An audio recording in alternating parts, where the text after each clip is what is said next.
We are Two Guys Playing Zelda, and you can follow us on Twitter at Two Guys Play Zelda or email us at twoguysPlayingZelda@gmail.com.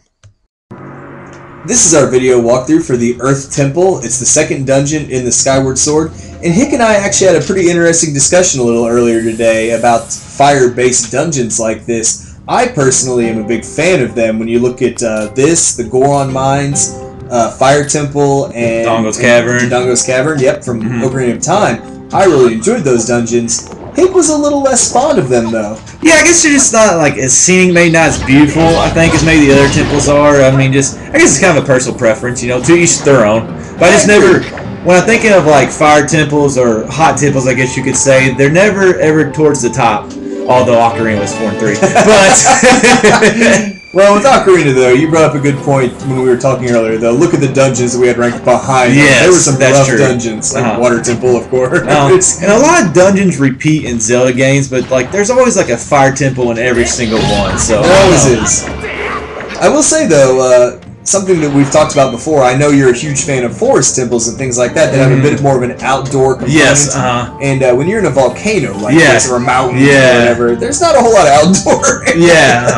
You might be able to look up and see like out the volcano, but there's not much to work with. And these guys right here become pretty, I wouldn't say important, but we see them throughout this temple kind of. He lost his friend or whatever, and we gotta go find him, I guess, which will happen in like 2 minutes. Yeah, it doesn't take long to find him. Yeah, why we run into him right there, I don't know, and have to deal with him. Although, you find his friend, and his friend is a big treasure hunter. Yes. And he's lost his bomb bag. And so that's kind of the plot device, I guess, they use for you to go find the bomb bag, which, of course, is in any Zelda game. It's a huge item. Yes, it is. It's one of those things you think they'd let you have from the beginning. But really? They make you work for it. Yeah. And you always kind of get bombs like it's never the first item, but it's always like kind of like the second or third item, I guess. So yeah, especially here in these later 3D games, that's for sure. Well, no, at least in the past you didn't have a bomb bag. You kind of just got bombs in that one. You just bought them, I think. Yeah. And no, you had one in Ocarina of Time. There was a bomb bag in Dodongo's Cavern, yeah. And I love this little puzzle right here, and man, this took me forever the first time I played this game. This is a very clever puzzle. Yeah. I agree with you. I just didn't see that string that was right there. Yep. And had no idea to hit with the beetle. Oh, and if you cut the first two and like you said, don't see the third one, oh, you're going to be wandering around. Oh, yeah, definitely. No, I think I did the same thing. And me and Red, we always talk about, like, now we've learned from our countless mistakes in Zelda to kind of always go through your weapons, go through your controls, and you can usually figure it out. Yeah, it's like, see what weapon you've gotten recently, see what item you've gotten recently, try using it. Doesn't always work. But good chances if you're walking this walkthrough, you already screwed something up anyway, so you're looking for help somewhere. Or maybe you're just watching. That is a good point. Oh. Yeah, she kind of annoyed me in this game, really. Many times. Always with a probability. She's not as bad as Navi, but I will say, I was not a big fan of these particular enemies here. Well, they got that shield with their arm, and when you introduce the motion controls, it just makes this fight that much harder. Plus, they have their tail with a mace and something on the end of it. That spiked ball. Like what, pepper spray? No, a mace like a medieval weapon. Okay, sorry. Okay. That kind of mace. Sorry. Okay. Yeah, the lizard comes with pepper spray. I was like, what's he got pepper spray for? Sorry, no, like a ball and chain. Sorry. Okay. Oh, having one of them at a time is not terrible. Later on, we have to fight two of them at once. That's a bit tougher. And this is one of the few items in any Zelda game where it seems to me like if you swing like crazy, you actually beat them easier. I know, right? Which rarely happens. Because I try it all the time, trust me. I just go in swords blazing, and it doesn't always work out. Yeah. And you see us digging in a lot of these holes here, obviously. Getting the rupees early on, or hearts, either one. Sometimes you get like Deku seeds, things like that. Very useful. Well, if you got some of the wall upgrades before this dungeon, which are pretty easy to get, I mean, you can collect a lot of rupees, so you might as well go ahead and get them. Yeah. I really liked that little trick right there where you use your the beetle, you hit a bomb and you blow up that statue, and now you have this giant rolling ball that'll let you get around the lava. And the thing with this ball is, if you kind of start to fall off, just let off the joystick, and you'll center back up on the ball. So it's pretty easy to stay on. Just like I said, if you're getting close to the end, just let up on the joystick. And Link will make a noise like he just made right there if you're about to fall off. So. Oh crap! Yeah, exactly. And this is our friend Led right here, who lost his bomb bag. Yep. And we don't have to go too far to get it either. No, we don't. No, we don't. It is nice to kind of get the treasure of this dungeon very early on. Yes, that is true. Now, how did the rocks get back there, is my question. He went in that room, because there's not another exit in that room. That's a good point. So he had to come out that door, and what, rocks just fell all of a sudden? Well, you gotta realize he's a burrowing critter there. Maybe he dug under them and they never left. I don't know. But you'd think he'd be able to dig right back in, though. Yeah. Well, he's scared of the, what's it, Lizalfos, Yes, I think? Lizalfo. Yeah. Well, I'd be scared of him, too. I'm scared of him, too. Yeah. And then right here, I'm just kind of going up. We got some extra items up here, which I think are red rupees. Yeah. I think we get a fairy on the other side, which really, well, I guess, might as well have it. Always good to have. We already got, like, what, 7 or 8 hearts?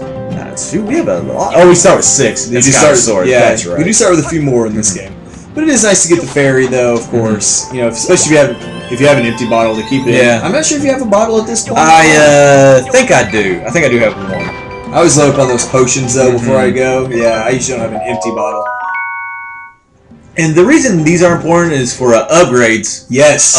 In the Bazir shop, I guess, what's it called, the repairman or whatever? Yep. You can give him all these different, I don't know what you call those things. Collectible items. Well, there's a lot of those in Zelda. Touche. But no, all these little pickups that some enemies leave behind, or like these ores that you dug out of the ground.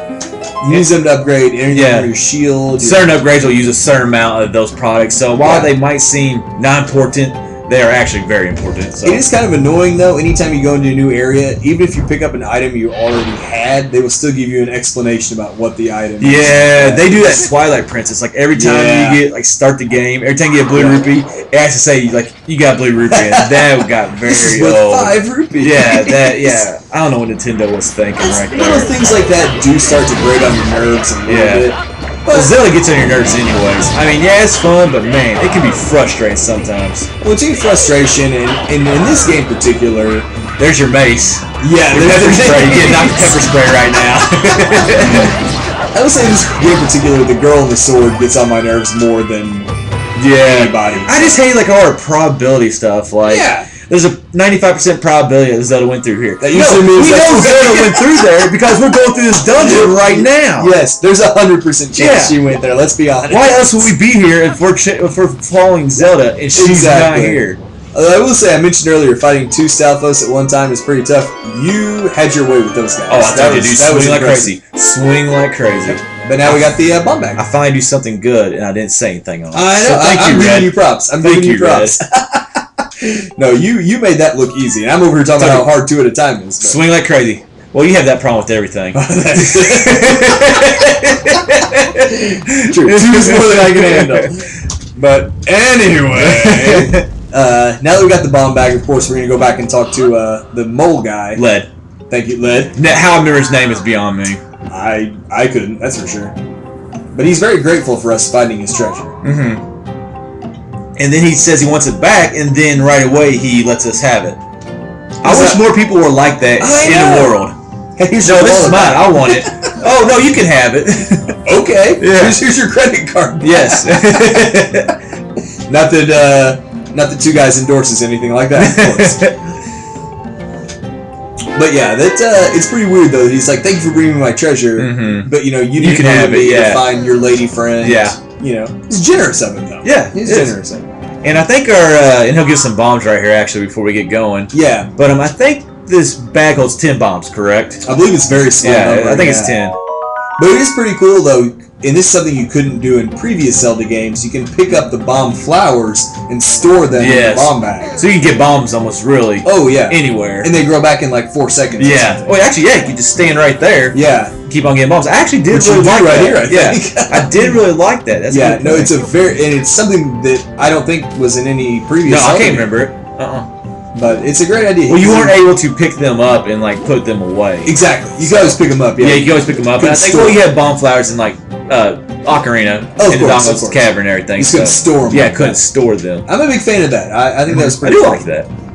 But now that we got the bombs, we can ride this floating Ball. huge ball. Looks like something from Indiana Jones and the Temple of Doom. Yeah.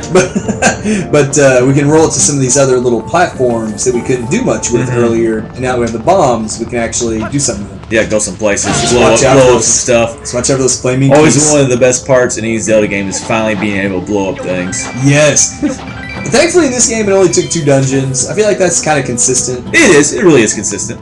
But God, when you see something you can't blow up, it's frustrating. Oh yeah, definitely. And you know there's something good behind there. Well, you hope it's something good. Yeah, yeah. And then it's like a blue rupee or something like that. Yeah, like, what and a man, waste. I make one of the stupidest moves. Well, no, we made a lot of stupid moves for 2 guys. I was gonna say, check yeah. out this one right here. I couldn't cut it. I was so mad. Not right there. That's stupid too. Why I jumped off right there? I have no clue whatsoever. Well, I kind of forget how long this platform really hovers up Oh, there it at the does. top. But And when you do this, jump off the platform. Don't just move back a little bit because this happens. especially when you have no shield to block it. Yeah. I'm not sure if the shield would work either. We haven't brought that up yet. We have not brought That it I up. actually went through this whole dungeon without my shield and never noticed at all. Yeah, which thankfully Apparently I didn't need it. in this, I feel like at least in this dungeon, it's Yeah. not as critical. Well, there are some fiery enemies, but they really don't hurt you too much. Nah, I mean you've already seen us fight a few fire keys and things like that. But Yeah, so if you're wondering why I don't have a shield, I was wondering too after I saw the video.